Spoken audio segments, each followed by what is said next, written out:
नमस्कार दोस्तों, मैं हूं आपका दोस्त संचित। स्वागत करता हूं नॉलेज गेट पे। इसरो के लिए आज एक अपडेट लेके आया हूं। इसरो में काम करने का सपना किसका नहीं होता। और फॉर्म निकले हुए थे, लोगों ने फॉर्म फिल किए, बहुत सारे स्टूडेंट्स ने बहुत अच्छे से तैयारी भी की। हम भी एक बहुत अच्छे से कोर्स चला रहे थे। एग्ज़ाम होना था 14 सितंबर को, बट कुछ कारणों की वजह से लगभग एक महीने एग्ज़ाम हो गया डिले, और अब एग्ज़ाम होने वाला है 26 अक्टूबर को। तो ऐसे में होता ये है कि स्टूडेंट्स और जो एस्पिरेंट्स होते हैं बहुत मन लगा के मेहनत करते हैं, तैयारी करते हैं। हम भी उसी हिसाब से पढ़ा रहे होते हैं, एक पूरी स्ट्रेटेजी होती है। बट फिर एकदम कंफ्यूजन हो जाता है, क्या हो जाता है कि यार अब एक महीने बाद, अभी फिलहाल बोल रहे हैं, पता नहीं उसके बाद भी पेपर टाइम पे होगा कि नहीं होगा, है ना। और पढ़ाई से मन उठ जाता है, बहुत सारा कंफ्यूजन, बहुत सारा डाउट है। तो इस पर दो तीन बातें आज मैं करने आपसे आया हूँ। देखो, पहली बात तो ये, इन जनरल बोल रहा हूँ कि जब भी हम सरकारी नौकरी की तैयारी कर रहे हैं ना, इंडिया में रहते हुए कर रहे हैं, तो हाजमा एपेटाइट थोड़ा सा बड़ा रखना है। देखो, ये मान के चलो, मतलब होता है ना, जैसे मान लीजिए गेट का एग्जाम है, नेट का एग्जाम है, तारीख मोटा मोटा तय है कि लगभग तभी होना है, 2-4 दिन आगे पीछे, बस इतना डाउटर होता ही है, अच्छे से होता है। बट गवर्नमेंट जॉब्स में ऐसा नहीं है ना। एग्जाम कब होगा, होगा कि नहीं होगा, उसके बाद हर एग्जाम में, कोई भी एग्जाम लो, कुछ खास एग्जाम को छोड़ दे तो नंबर ऑफ वैकेंसीज बहुत कम होती है। हम सोचते हैं इतनी सी वैकेंसी, हमारा होगा कि नहीं होगा, फिर कब उसका रिजल्ट आएगा, कब इंटरव्यू होगा, और लंबी कहानी है।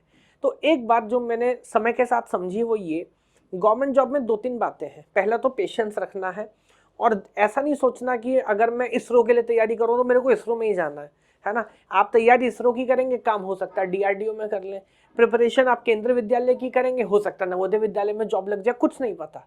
तो आपको करना ये है, जो फॉर्म निकले, जब फॉर्म निकले, वो फॉर्म भरना है, और पेशेंस के साथ लगातार लगातार अपनी तैयारी अपडेट करते चलनी है।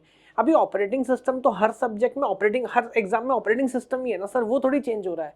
तो जब आपका लेवल अप होता जाएगा तो एक समय आएगा उसके बाद कि हो सकता है आपके 3 या 4 एग्जाम निकल जाए, और फिर आपको सोचना पड़ेगा कि यार ये वाली सरकारी नौकरी करूँगी, ये वाली सरकारी नौकरी करूँ, है ना। तो इसी बात को ध्यान में रखते हुए हमने यहाँ पर क्या किया, एक मैंने कैलेंडर बनाने की कोशिश की है सभी लोगों के लिए, है ना। आपने हमारा कोर्स एनरोल किया नहीं किया, कोई फर्क नहीं पड़ता। मैं चाहता हूँ कि आप सब एक दोबारा से शुरुआत करो। जो लोग थोड़ा सा डीमोटिवेटेड फील भी कर रहे हैं, सम टाइम बोलते हैं ना, ब्लेसिंग इन डिस्गाइज, हो सकता है भगवान आशीर्वाद ही आपको दे रहा हो, कुछ तैयारी आपकी कम हो, एक महीने का समय और मिल गया तैयारी करने के लिए।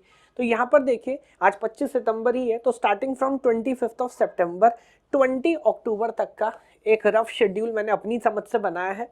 जो सब्जेक्ट थोड़े से बड़े हैं उनको मैंने 3 दिन दिए हैं, जो सब्जेक्ट रिलेटिवली ठीक ठाक है उनको मैंने 2 दिन दिया है, और लास्ट के 5 दिन मैंने रखे हैं रिवीजन के लिए, 21 to 25। फिर वैसे तो ये भी एक रिवीजन है, बट एक और हाई स्पीड रिवीजन।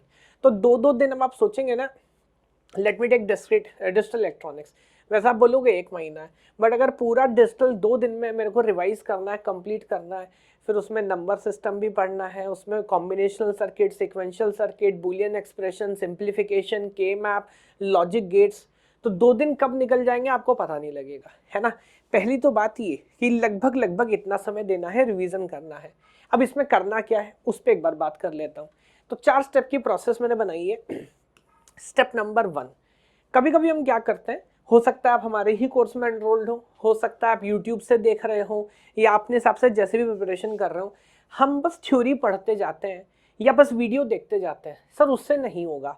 एक लेवल के बाद अगर सिलेक्शन कराना है, ये बात मैं गेट में भी बोलता हूँ, ये मैं किसी भी एग्जाम के बारे में बोलता हूँ, अभी यूपीएलटी का बैच चल रहा है उसके में भी यही मैं सब बच्चों को समझा रहा होता हूँ कि भाई प्रॉब्लम सॉल्विंग करनी पड़ेगी, और वो प्रॉब्लम सॉल्विंग स्टार्ट होती है पीवाईक्यू से। तो मेरा ऐसा मानना है कि हर टॉपिक के ऊपर क्या पीवाईक्यू सॉल्व करने से बेटर रिवीजन की कोई अप्रोच हो सकती है।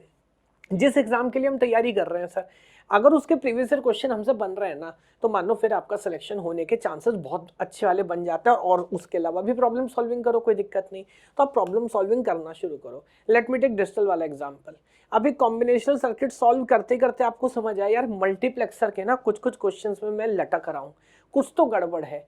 अब सिर्फ क्वेश्चन सॉल्व करने से नहीं होगा, है ना। हमारे में तो वीडियो भी है, आप क्वेश्चन पहले सॉल्व करने की कोशिश करो, सॉल्व ना हो तो हर प्रीवियस ईयर क्वेश्चन हमारे इसरो के कोर्स के अंदर आपको सॉल्व मिलेगा, आप जाके उसका वीडियो देखो। स्टेप नंबर 2, फिर क्या करना है, उसके बाद जो जो कंफ्यूजन है नोट देम डाउन, कि यार मैंने डिजिटल पे भी 4 घंटा 5 घंटा काम किया, मेरे को लग रहा है ये 2-3 ऐसे वीक एरियाज है जिस पे मेरे को काम करना चाहिए। अब स्टेप नंबर 2 पे जाओ, फिर उन एरियाज पे काम करो। अभी काम नहीं करोगे, उसके ऊपर फर्दर इंप्रूवमेंट नहीं करोगे, तो फिर तो जो स्टेटस सुबह था वही शाम को रहने वाला है, कुछ चेंज नहीं होगा। बट ये क्वेश्चन सॉल्व करके हमें समझ आया एक्चुअल वीक एरियाज कौन है। वरना जब हम अपने मन में रिवीजन करते हैं ना, तो होता ये है जो एरिया पहले कच्चा था, जो टॉपिक पहले कमजोर था, वो कमजोर ही रह गया, और जो टॉपिक टफ वीक था, वो जो स्ट्रांग था आपका, वो आपने और अच्छे से पढ़ लिया, बट उसमें सुधार कुछ होना नहीं था क्योंकि वो तो पहले से ही पढ़ा हुआ था। तो फिर से जाके नोट्स पे काम करो, फिर से जाके कंसेप्ट सीखो। सारी कंसेप्चुअल वीडियो आपको मिलेंगी। आप मेरे नॉलेज ये यूट्यूब चैनल पे ही देखोगे आप, नॉलेज गेट पे ही, तो आपको 12 घंटे की वन शॉट मिलेगी डिजिटल की फॉर गेट एग्जाम। वो आपको बहुत हेल्प कर सकती है। अगर आप हमने कोर्स में एनरोल नहीं किया है, 5 घंटे की सेमेस्टर एग्जाम के लिए डिजिटल की वीडियो मिलेगी, वो आपको बहुत हेल्प कर सकती है। एंड देन फिर दोबारा रिकॉर्डेड वीडियो देखो उन प्रॉब्लम्स को, उन गैप्स पे काम करने के लिए, and again go back to solve previous year question. तो क्वेश्चन सॉल्व करते जाना है, जहां कंफ्यूजन हो नोट देम डाउन, उनका वीडियो देखो, वो कंफ्यूजन सॉल्व करो, नोट्स अपडेट करो, फिर प्रॉब्लम सॉल्व करो। और हर सब्जेक्ट पे 2 दिन 3 दिन 2 दिन 3 दिन ये करते जाना है। अगर आप ये कर लिया, और अगर आप ये लास्ट नेक्स्ट 1 महीना मोटिवेटेड रह के इस पे काम कर लिया, मेरे को नहीं पता अगेन फिर वही बात कि आपका इसरो में सिलेक्शन होगा कि नहीं होगा, बट कहीं ना कहीं तो हो जाएगा। क्योंकि 1 महीने जब आप कंटिन्यूसली काम करेंगे तो टॉपिक आपके अपग्रेड होंगे, फिर और वैकेंसी आती जाएंगी। क्या पता इसरो में जॉब करनी हो, नियति में क्या लिखा है भगवान जानता है, क्या पता किसी और जगह करनी हो, बट कहानी यही है कि कंटिन्यूस कंटिन्यूस कंटिन्यूस इंप्रूवमेंट करना पड़ेगा, है ना। और बिना कैलेंडर के ना ये समझ नहीं आता कि यार, वो मैं रन रेट वाली बात हमेशा बोलता हूँ कि यार अगर 6 का रन रेट मेंटेन करके चलना है तो देखना पड़ेगा ना, वरना फिर बाद में एकदम से कैसे करेंगे। कैलेंडर बनाइए और उसको भी डिवाइड करिए। अभी फॉर एग्जांपल अगर 2 दिन ऑपरेटिंग सिस्टम के हैं, 3 दिन ऑपरेटिंग सिस्टम के, तो डिटेल में जाके पहले दिन ये, दूसरे दिन ये, तीसरे दिन ये, पहले दिन में भी लंच से पहले ये, लंच के बाद ये, शाम को ये, सुबह ये, ऐसे, है ना। जब उस लेवल पे जाके गोल सेटिंग करोगे और स्टेप बाय स्टेप करोगे तो बात हो जाएगी। मैं आखिरी बात फिर से याद दिला देता हूँ, पेशेंस, कंसिस्टेंसी, स्ट्रॉन्ग विल, तीनों चीज चाहिए, और सरकारी नौकरी में तो खासकर चाहिए। तैयारी करते जाओ। मेरे को नहीं पता कहाँ सिलेक्शन होगा, बट कहीं ना कहीं हो जाएगा। 18 साल से, अभी तो बहुत सारी जॉब में तो 40 साल तक ही मिले, मैं अब 30 भी बोल देता हूँ। 18 से इस तक आप ट्राई करते रहो करते रहो करते रहो। अगर बात ये कि गवर्नमेंट जॉब ही करनी है तो मिल जाएगी, ट्रस्ट में मिल जाएगी सर, है ना। तैयारी आपकी जाया नहीं जाएगी। और अगेन जैसे मैंने बोला, एक सिंगल एग्जाम के लिए प्रिपेयर मत करो, सबसे बड़ी मूर्खता है। हाँ, आपका होना चाहिए, गोल होना चाहिए कि मेरे को सरकारी नौकरी करनी है बस। अब वो कहाँ मिलेगी पता नहीं, कर लूंगा, है ना। ऐसा नहीं कि एक ही लड़की के पीछे पड़ गए बस यही चाहिए। अब भगवान से मांगो मुझे अच्छी लड़की मिल जाए, एग्जाम्पल दे रहा हूं ताकि आप रिलेट कर पाए। ये नहीं तो कोई और मिल जाएगी, ऐसी वाली बात है। ये लड़की लड़के दोनों पे लागू होती है बात, ठीक बात है। तो दैट इज द आइडिया। और मैं फिर एक बार जल्दी से पैटर्न याद दिला रहा हूँ सर।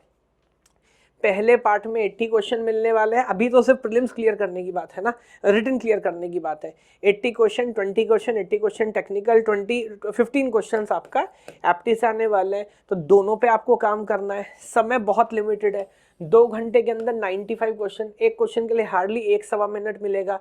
तो किसी भी टॉपिक में बहुत डेप्थ में जाने की जरूरत नहीं है ना।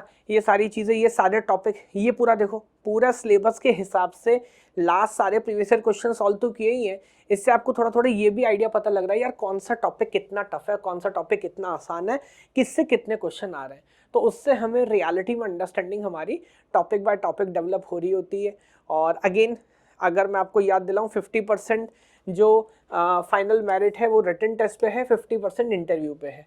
तो रिटन टेस्ट इसलिए तो क्लियर करना ही है कि हमें इंटरव्यू के लिए कॉल आ जाए, बट बहुत खराब नंबर से करेंगे तो इंटरव्यू तक तो पहुंचेंगे, फाइनल सेलेक्ट नहीं हो पाएंगे। तो फिर से याद दिला रहा हूँ, तैयारी इस हिसाब से करनी है। हमारा जो अंडरस्टैंड है कट ऑफ फॉर इंटरव्यू ये तो 66 है। मेरा ऐसा मानना है कि हाँ, यहाँ पर अगर आप देखोगे तो मोस्टली 55-57% पे मेरा ऐसा मानना है कि अगर आपको सीरियसली प्रिपेयर करना है, मतलब सिलेक्शन होना है, तो हो सकता है 100 में से 60 नंबर पे भी आपके लिए इंटरव्यू की कॉल आ जाए। बट कम से कम 65 to 70 मार्क्स, 70 से प्लस अगर आप ले आए ना, तो इंटरव्यू में थोड़ा खराब भी करोगे तो भी आपका सिलेक्शन हो जाने वाला है। तो इंटरव्यू की बात बाद में करेंगे। बाकी हमारा कोर्स है, पूरा कैलेंडर, सारी conceptual videos topic by topic, और इसरो के हिसाब से इसरो के प्रीवियस ईयर क्वेश्चंस, है ना। खासकर टॉपिक भी है, मेरे को पता है सर अगर इसरो में 1 नंबर का क्वेश्चन है, वहाँ 2 लेवल पेजिंग से क्वेश्चन नहीं आ सकता, वहाँ एवीएल ट्री में डिलीशन करने के लिए आपसे नहीं बोलेगा। तो उसी हिसाब से हमने कोर्स बनाया, उसी हिसाब से काम किया है। अगर आपको अच्छा लगे तो डिटेल आपको डिस्क्रिप्शन में मिलेंगी, लिंक मिलेगा, आप जाके एक बार चेक करिए। और होता है ना, हम सेल्फ स्टडी कर लेंगे, हो जाएगा, हो सकता है हो जाए, बट ऑनलाइन एजुकेशन की वजह से ना कोर्सेज रिलेटिवली सस्ते भी हम इतने दे पा रहे हैं जो फिजिकल क्लासरूम में देना पॉसिबल नहीं था। स्टाफ है, बहुत सारी चीज़, सर्वर की कॉस्टिंग है, बट सभी मैनेज हो पा रहा है क्योंकि आप लोगों का प्यार है, बच्चे बहुत सारे हैं, है ना। तो एक बार देखिएगा, बहुत नॉमिनल वैल्यू में कोर्स दे रहे हैं और कोशिश करिए, ये जो 1 महीना है बहुत सारी चीज़ों में वेस्ट हो जाता है, ये कर रहे हैं वो कर रहे हैं, फोकस रह के पैटर्न के साथ जब सारा कंटेंट मिलेगा तो आप इस पर काम कर पाओगे।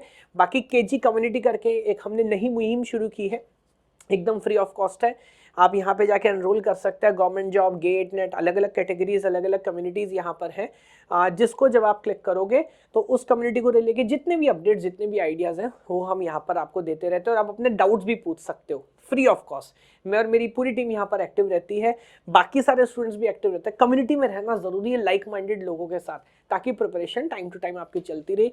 बाकी एआई मेंटर भी है डाउट सॉल्विंग के लिए, हमारी टीम भी आंसर कर रही होती है और बीच बीच में मैं यहाँ पर काउंसलिंग सेशंस भी लगा रहा होता हूँ। So that is all for this video, है ना। तो मैंने एक बार अपडेट कर दिया आपको सर, प्लीज़ डिमोटिवेट मत होइएगा, एक नया मौका है, कोशिश करिए। और शेड्यूल मैंने आपको बताया है, आप एनरोल्ड हैं तो भी कोई बात नहीं, अगर नहीं है तो भी कोई बात नहीं, तैयारी करिए शानदार तरह से। फॉर्म भरा है तो पहले तो ये मत सोचिएगा पेपर लिखें कि ना लिखें, पेपर लिख के आना है, अपना बेस्ट देना है, होगा नहीं होगा भगवान जानता, और यहाँ नहीं होगा तो कहीं और होगा। इसी बात के साथ वीडियो अंत करता हूँ। बाकी कोर्स एक बार आप चेक करिएगा, लिंक आपको डिस्क्रिप्शन में मिलेगा। भगवान आप सभी को खुश रखे। जय हिंद, जय भारत।